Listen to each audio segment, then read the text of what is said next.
प्रिय विद्यार्थियों, नमस्कार। आज हम जिस विषय पर चर्चा करने जा रहे हैं उसका शीर्षक है प्राचीन भारत के इतिहास जानने में पुरातात्विक स्रोतों का योगदान। पुरातात्विक स्रोत प्राचीन भारतीय इतिहास लेखन में महत्वपूर्ण स्थान रखते हैं। पुरातत्व का अभिप्राय है बचे हुए भौतिक अवशेषों के माध्यम से मानव के क्रियाकलापों का अध्ययन। ये भौतिक अवशेष कौन कौन से हैं जिन्हें पुरातात्विक स्रोत के रूप में जाना जाता है? उनके अंतर्गत अभिलेख, मोहरें, सिक्के, मुद्राएं, स्मारक, मृदभांड, मूर्तियां, आभूषण आदि को इसमें सम्मिलित किया गया है।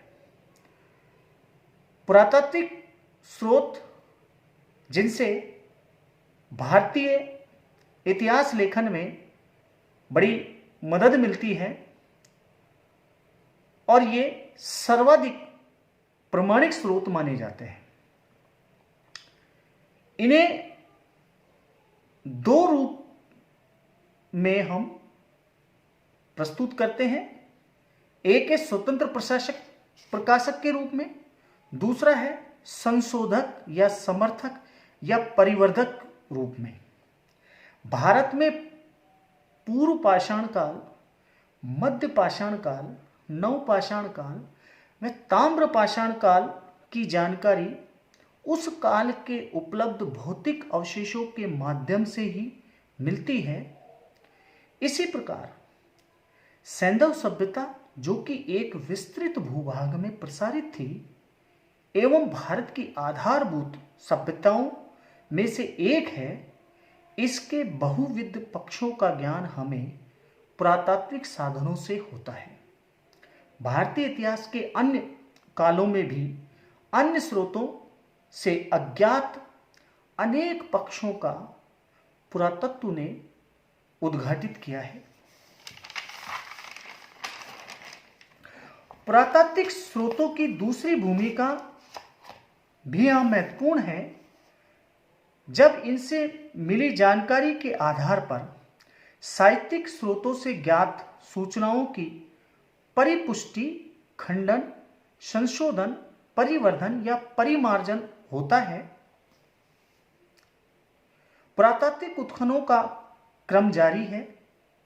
जैसे जैसे नए स्थलों का उत्खनन किया जाएगा, इससे इतिहास के बारे में जानकारी समृद्ध होगी।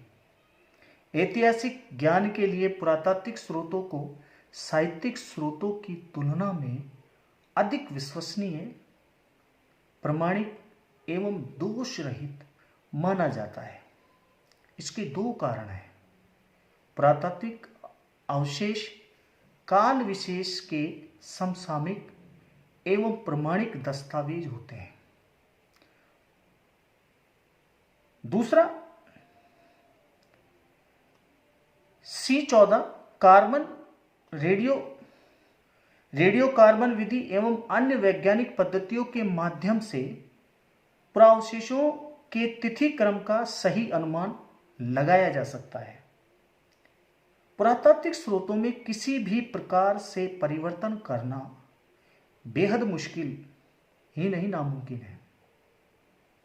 जबकि साहित्यिक ग्रंथों में इतिहास के साथ साथ कथा, अनुश्रुतियां तथा पूर्वग्रहों का मिश्रण नहीं होता, क्योंकि पुरातात्विक स्रोतों के अंतर्गत इस प्रकार का कोई मिश्रण होने की संभावना ना के बराबर होती है, जबकि साहित्यिक स्रोतों में संभव है। पुरातात्विक स्रोतों को 6 भागों के अंदर विभक्त किया गया है। वो कौन कौन से हैं, इनकी हम बात करें तो सबसे पहले अभिलेख, दूसरा है मुद्राएं, मोहरें, मूर्तियां, शैलचित्र एवं चित्रकला। स्मारक, जिसके अंतर्गत भवन, मंदिर, स्तूप, स्तंभ, चैत्य विहार आदि। और छठा है उत्खनित पुराशेष, मृदभांड, जिनमें उपकरण, आभूषण आदि को सम्मिलित किया गया है। अभिलेख पुरातात्विक स्रोतों के अंतर्गत सबसे अधिक महत्वपूर्ण जो स्रोत है वो है अभिलेख। इसका मुख्य कारण उनका तिथि युक्त एवं समसामयिक होना। स्थानाभाव के कारण अतिरंजना की संभावना भी उनमें कम रहती है। अभिलेखों में राजाओं तथा व्यक्तियों के नाम, उनके वंश, तिथि, कार्य, समसामयिक घटनाएं, देश के समसामयिक धार्मिक एवं आर्थिक अवस्थाओं पर काफ़ी जानकारी हमें इनसे प्राप्त होती है। इनमें कुछ अभिलेख जैसे अशोक के अभिलेख, हाथी गुफा अभिलेख, समुद्रगुप्त का प्रयाग प्रशस्ति लेख महत्वपूर्ण है। अभिलेख इन्हें भी किसी वस्तु पर उत्कीर्ण है, इस आधार पर उनके कई वर्ग हैं। अभिलेखों को जो वर्गीकृत किया गया है वो कितने भागों में किया गया है? इसमें शिलालेख, स्तंभलेख, ताम्रलेख, गुहालेख और मूर्तिलेख। शिलालेख भारत के प्राचीनतम अभिलेख सम्राट अशोक के शिलालेख हैं। वह प्राचीन भारत के इतिहास में पहला शासक था, सम्राट अशोक की यदि हम बात करें, जिसने अपनी जनता को अभिलेखों के माध्यम से, अपनी प्रजा को अभिलेखों के माध्यम से संबोधित किया।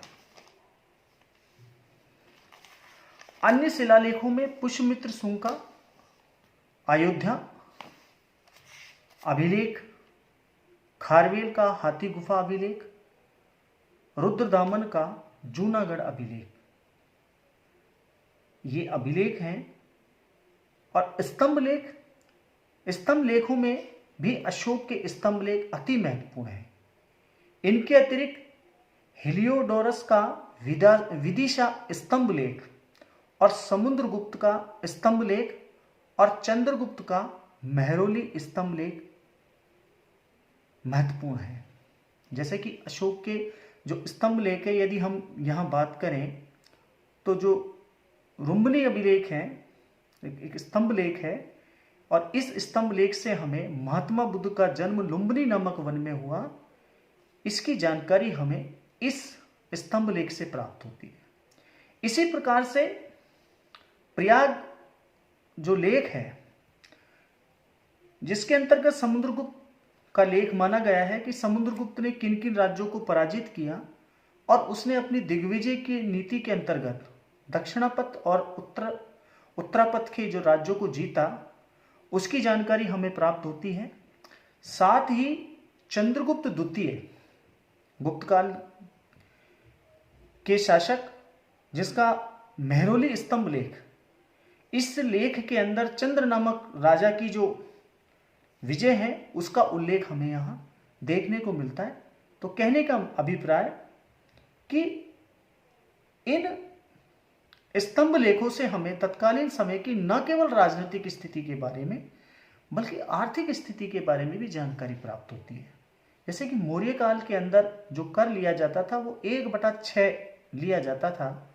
इस बात का उल्लेख हमें लुम्बिनी नामक जो स्तंभ लेख है उससे जानकारी प्राप्त होती है। बाद में अशोक ने इसे घटा करके नहीं 1/8 कर दिया, जब उसे जानकारी मिली कि यह जन्म स्थल जो है वो महात्मा बुद्ध का जन्म स्थल है, इसलिए वहाँ के लोगों से उसने जो कर है 1/6 के स्थान पर 1/8 कर दिया। अब हम बात करें ताम्रलेख। प्राचीन काल में राजा किसी व्यक्ति को भूमि दान अथवा पारितोषिक देते थे तो उसे ताम्र पत्रों पर उत्कीर्ण कराकर उस व्यक्ति को देते थे। ये वस्तुतः भूमि दान पत्र हैं। इन दान पत्रों में राजा का नाम, दान देने वाले राजा की वंशावली का वर्णन मिलता है। गुप्त काल के इतिहास निर्माण में खासकर बात है कि गुप्त काल के इतिहास निर्माण में इनसे बड़ी सहायता मिली है और ये बड़ी संख्या में पूर्व मध्यकालीन भूमि दान पत्र मिलने से यह विद्वानों ने निष्कर्ष निकाला है कि भारत में पूर्व मध्यकाल में सामंतीय व्यवस्था स्थापित हो चुकी थी। यानी कि जो सामंतीय व्यवस्था जिसके बारे में जो चर्चा की जाती है कि मध्यकाल के अंदर ये व्यवस्था थी नहीं, जो ताम्रपत्र हैं और उनमें जो भूमिदान की जो प्रक्रिया है उसका जो उल्लेख मिलता है, उससे विद्वानों की ये राय सामने आई कि ये जो व्यवस्था है वो पूर्व मध्यकाल की देन है। अब बात करें हम गुहालेख। गुहालेख ये भिक्षुओं तथा साधु संतों द्वारा आवास के लिए प्रयुक्त गुफाओं में उत्कीर्ण लेख हैं। इनमें अशोक के बराबर गुहालेख, दशरथ के नागार्जुनी गुहालेख, सातवाहनों के नासिक व नानाघाट आदि गुहालेख उल्लेखनीय है। इनसे हमें प्राचीन भारत के इतिहास और खासकर इन शासकों के द्वारा साधु संतों को जो गुहाएं बना करके दी गई थी उनके संबंध में हमें महत्वपूर्ण जानकारी प्राप्त होती है। हमारी चर्चा जारी रहेगी। धन्यवाद।